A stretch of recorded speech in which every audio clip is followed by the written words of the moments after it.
हमें थोड़ी देर बाद जंगल का सीन दिखाया जाता है जहाँ पे हमारी हीरोइन डचीज और ग्रैंड ड्यूक वॉक करते हुए जंगल की तरफ बढ़ रहे थे। तो तब हमारी हीरोइन सोचती है इस सारे वक्त में ग्रैंड ड्यूक ने कोई भी बात नहीं की, आखिर वो सोच क्या रहे हैं। तो हमारी एनेट कहती है लोइस क्या हम वापस चलें? मुझे लगता है कि हम लोग जंगल में आ गए हैं, शॉपिंग डिस्ट्रिक्ट थोड़ा पीछे छूट गया है। वो कहता है अच्छा लगता है कि शॉपिंग डिस्ट्रिक्ट जितना मैंने इमेजिन किया था ना उससे भी ज़्यादा छोटा है। लेकिन तब वो आहिस्ता आवाज में कहता है मे भी मुझे यहाँ पर शॉप्स जंगल तक बढ़ानी चाहिए ताकि हम लोग ज्यादा वॉक कर सकें। लेकिन हमारे यहाँ सोचती है इसकी क्या जरूरत है। तो एनेट कहती है अगर आप डिसअपॉइंटेड हैं तो हम लोग दोबारा किसी वक्त वापस आ सकते हैं, वॉक ही तो करनी है, हम किसी भी वक्त कर सकते हैं। तो हमारा हीरो भी कहता है बिल्कुल आप ठीक कह रही हैं। लेकिन तभी उन्हें पीछे से किसी के रोने की आवाज आती है। तो हमारे हीरो और हीरोइन दोनों पीछे देखते हैं तो वहां पर जंगल में पास ही दो बच्चे थे, दोनों बहन भाई लग रहे थे और दोनों ही रो रहे थे। वो कहते हैं मॉम डैड आप कहाँ पर हैं? हमारी हीरोइन उनके पास आती है, वो कहती है तुम लोग यहाँ पर किसके साथ आए हो, तुम्हारी मॉम कहाँ पर है? वो सोचती है कि बच्चे यहाँ पर क्या कर रहे हैं। तो वो बच्चा रोते हुए कहता है हम लोग तो यहाँ पर बॉल के साथ खेलने के लिए आए थे लेकिन मम्मी गायब हो गई। हमारी हीरोइन सोचती है लगता है ये खेलते खेलते दूर निकल आए, इनको पता भी नहीं चला। वो कहती है इट्स ओके रोना बंद करो, मैं तुम लोग की मॉम को तुम्हें ढूंढ के दे दूंगी। तो तब हमारी हीरोइन कहती है प्लीज आप यहाँ पर रुके, मैं किसी स्टाफ मेंबर को बुलाती हूँ और उनकी हेल्प करके इनके पेरेंट्स तक पहुंचा देती हूँ, ठीक है? तो हमारा ग्रैंड ड्यूक कहता है क्या मतलब मैं यहाँ पर अकेला रुकूं? तो तभी वो बच्चे कहते हैं लेकिन मिस्टर आप तो इतने बड़े हैं ना, तो क्या आपको बड़े होते हुए भी डर लग रहा है? वो बच्ची कहती है आप इतने बड़े हो गए फिर भी आपको डर लगता है, आप अकेले नहीं रह सकते। तो हमारा ग्रैंड ड्यूक बेचारा शर्मिंदा हो गया था। वो कहता है ठीक है तुम आराम से वापस आ जाना। तो एनेट कहती है ठीक है अगर तुम्हें डर लग रहा है ना फिर भी यहीं पर रुको, ठीक है मैं थोड़ी देर में वापस आ जाऊंगी। और बच्चों मिस्टर को भी डर लगता है इसीलिए हमें जल्दी वापस आना पड़ेगा। और थोड़ी देर बाद हमारा हीरो उसी पेड़ के नीचे बैठा हुआ था जहाँ पे वो रुके थे। वो सोचता है एनेट को गए हुए थोड़ी देर हो गई है लेकिन अभी तक वो वापस क्यों नहीं आ रही और उससे थोड़ी देर दूर रहना ही मुझे बहुत ज्यादा रेस्टलेस कर रहा है। और तभी उसके हाथ में एक लकड़ी पकड़ी हुई थी। वो सोचता है अगर कॉन्ट्रैक्ट खत्म हो गया और एनेट मुझे 1 साल के बाद छोड़ के चली गई फिर मुझे लगता है कि मैं तो कंप्लीट मेस बन जाऊंगा। लेकिन एनेट वो तो अभी भी यंग और ब्यूटीफुल है और इसी वजह से उसके लिए बिल्कुल भी मुश्किल नहीं होगा, उसे जल्दी कोई ऐसा मिल जाएगा जो उससे मैरिज के लिए तैयार हो जाएगा। लेकिन अगर वो किसी और की वाइफ बन गई तो क्या वो उसके भी क्रेवट बांधा करेगी? लेकिन ये सोचते ही उसको बड़ा गुस्सा आता है, वो उस लकड़ी को ही तोड़ देता है। वो सोचता है नहीं मैं एब्सोल्युटली अपने अलावा उनके साथ किसी को नहीं देख सकता। लेकिन तब वो सोचता है जब भी वो मेरे लिए क्रेवट बांधती है ना तो स्माइल करती हैं, उनके चेहरे पे वो स्माइल बहुत ज्यादा अच्छी लगती है। और इसके अलावा हम लोग जब भी वॉक करने जाते हैं ना तो तब मुझे बहुत ज्यादा अच्छा लगता है और अगर उनके साथ किसी को चलना चाहिए तो सिर्फ मुझे चलना चाहिए। और तब वो ब्लश करते हुए सोचता है क्योंकि इसकी सिर्फ एक ही वजह है, मैं उनको पसंद करता हूँ। लेकिन तब वो सोचता है इस तरह तो मैं बिल्कुल पागल हो जाऊंगा क्योंकि अब मुझे पता चल चुका है कि मैं अपनी फीलिंग्स को डिनाई नहीं कर सकता। स्टार्ट में मुझे लगा था ये सिर्फ एक तरह के अफेक्शन है क्योंकि कोई भी इतनी खूबसूरत और इतनी लवली वुमेन की तरफ ऐसा ही फील करेगा। लेकिन ग्रैंड ड्यूकल कैसल में हर कोई उन्हें पसंद करता है और बाद में मैंने अपने आप को कन्विंस कर लिया कि उन्होंने मेरी सफरिंग को ईज किया है ना, शायद इसी वजह से मैं उनकी तरफ बढ़ रहा हूँ, उनकी तरफ अट्रैक्ट हो रहा हूँ। लेकिन फिर भी अब मैं चाहता हूँ कि वो हमेशा के लिए यहीं पर रहे, 1 साल के बाद वो यहाँ से जाए ना।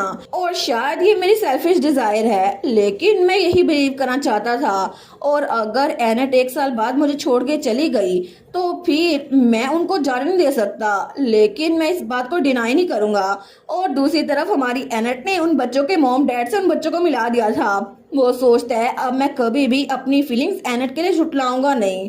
तो आखिर अब मुझे क्या करना चाहिए? क्या मेरे लिए ठीक होगा मैं थोड़ा सेल्फिश बन जाऊं क्योंकि मैं उनके लिए कोई नॉर्मल हस्बैंड नहीं बन सकता और ना ही मैं कोई प्रॉपर फादर बन सकता हूं। और मैं ये बात जानता हूं कि एनेट ने मुझसे मैरिज सिर्फ इसीलिए की थी ताकि वो अपनी फैमिली से बच सके और वो जंजीरें तोड़ सके जो उनकी फैमिली के साथ है।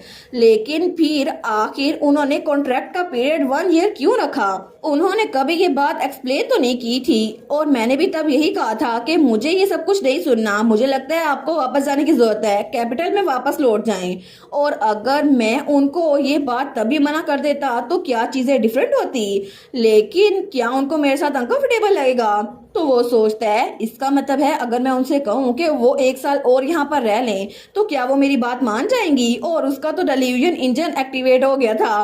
वो सोचता है अगर मैं उनसे कहूँ ना प्लीज मुझे छोड़ के मत जाएं तो फिर वो 1 साल और रह लेंगी, है ना। वैसे भी वो बड़ी सॉफ्ट हार्टेड है, वो मेरी बात तो सुन ही लेंगी। और इस दरमियान मैं कोई ना कोई तरीका ढूंढूंगा जिससे मेरा कर्ज ब्रेक हो जाए। मैंने इसको पहले ढूंढने की कोशिश की थी, फिर भी मैंने इसको पीछे धकेल दिया था, लेकिन अब जबकि मैं एनेट के साथ हूं ना तो मैं इसको ट्राई कर सकता हूँ। लेकिन तभी वहां पर कोई आता है, वो कहता है योर ग्रेस। तो ड्यूक पीछे देखता है, वो सोचता है ये कौन है, क्या इसने मुझे पहचान लिया। तो वहां पे कोई लड़की आई थी, वो कहती है ओ माय गुडनेस, तो ये आप ही हैं। और वो थी मेजल एबोर जिसने वही नेकलेस पहना हुआ था। वो कहती है आप सच में ग्रैंड ड्यूक ही हैं, मुझे लगा नहीं था कि मैं आपको यहाँ पर फॉरेस्ट में मिल पाऊंगी। तो हमारा ड्यूक सोचता है आखिर एक नोबल लेडी, उसको मेरे साथ क्या काम, और मुझे सबसे पहले इसे अपने करीब आने से रोकना होगा। तो तब वो तो बड़ी खुश हो गई थी हमारे हीरो को देखकर। वो कहती है मैं हूँ मेजल अबोर, मैं बहुत लंबे अरसे बाद आपसे मिल रही हूँ योर ग्रेस। तो तब हमारा हीरो सोचता है मेजल अबोर, ये तो वही कल्प्रिट है ना जिसने एनेट पे अंडे फेंकवाए थे। लेकिन अगर एनेट ने मुझे ना रोका होता तो मैं इस लड़की को बहुत ज्यादा पनिश करता। तो तब वो सोचता है फिर भी डचेस की वजह से मैं इस मामले को अभी के लिए इग्नोर कर रहा हूँ। वो कहता है बहुत लंबे अरसे पहले, क्या आप टी पार्टी की बात कर रही हैं। तो वो कहती है नहीं नहीं, क्या आपको मैं याद नहीं हूँ ग्रीन हाउस में जब मैं आपसे पहली बार मिली थी योर ग्रेस, क्या आपको याद नहीं है। तो हमारा ग्रैंड ड्यूक सोचता है मुझे फर्क नहीं पड़ता ये किस बारे में बात कर रही है, लेकिन इसके परफ्यूम की स्मेल ये तो बहुत ही ज्यादा है, मेरा तो दम घुट रहा है। लेकिन तभी वो अपनी नाक बंद कर लेता है। वो सोचता है एनेट तो किसी भी पल वापस आती होगी, तो इसी वजह से मैं किसी और लड़की के साथ खड़ा नहीं हो सकता ताकि वो अपसेट हो जाए। तो वो चलते हुए कहता है आई सपोज मुझे याद आ गया, लेकिन अगर ऐसा ही है तो फिर मैं चलता हूँ। तो मेजल तो उसके पीछे ही पड़ गई थी। वो कहती है मुझे पता था कि आपको मैं याद हूँ, है ना। तो हमारा हीरो कहता है प्लीज मेरे करीब मत आए, जहाँ पे खड़ी है ना वहीं खड़ी होकर बात करें, ठीक है। तो वो कहती है लेकिन क्यों, मेरी बात तो सुने, क्या यहाँ पर थोड़ा अंधेरा नहीं है, आप मेरा चेहरा देख नहीं पा रहे हैं, इसी वजह से आपको मैं सही से याद नहीं आ रही। लेकिन तभी उसके गले में जो लॉकेट था ना वो एक्टिवेट होता है और उसी की वजह से हमारे हीरो के दिल में वो कर्स वो थोड़ा एक्टिवेट हो गया था और उसको बहुत ज्यादा तकलीफ हो रही थी। लेकिन वो सोचता है ये फैमिलियर पेन, ये तो बिल्कुल ऐसा है जैसे मेरा दिल वो जंजीरों में जकड़ा हुआ है, आखिर अभी क्यों, सारी जगहों में से अभी ये क्यों होना था। और उसकी हालत बहुत ज्यादा खराब हो रही थी। तो वो नीचे गिरने लगता है। तो मेजल कहती है योर ग्रेस, तो उसके पास आने लगती है। वो कहती है योर ग्रेस आप ठीक तो है ना। तो ड्यू की हालत बुरी हो रही थी। वो सोचता है नहीं, मैं इसे अपने आप को टच नहीं करने दे सकता, अगर इसने अभी मुझे टच किया तो फिर इसकी जान खतरे में होगी। लेकिन मैं अपने कर्ज की वजह से किसी और को नुकसान नहीं पहुंचा सकता। और तब वो तो उससे दूर होने की कोशिश कर रहा था, लेकिन मेजल अबोर तो उसके जैसे पीछे ही पड़ गई थी। और इसी के साथ ये वाला पार्ट यहीं पर ख़त्म। तो आप लोग बताइएगा आप लोग को ये पार्ट कैसा लगा, और वीडियो को लाइक और चैनल को सब्सक्राइब लाजमी कीजिएगा। बाकी वीडियोस का लिंक भी स्क्रीन पर नज़र आ रहा होगा, तो काइंडली उनको भी चेकआउट कर ले। और thank you so much for watching my videos. Stay safe, bye bye.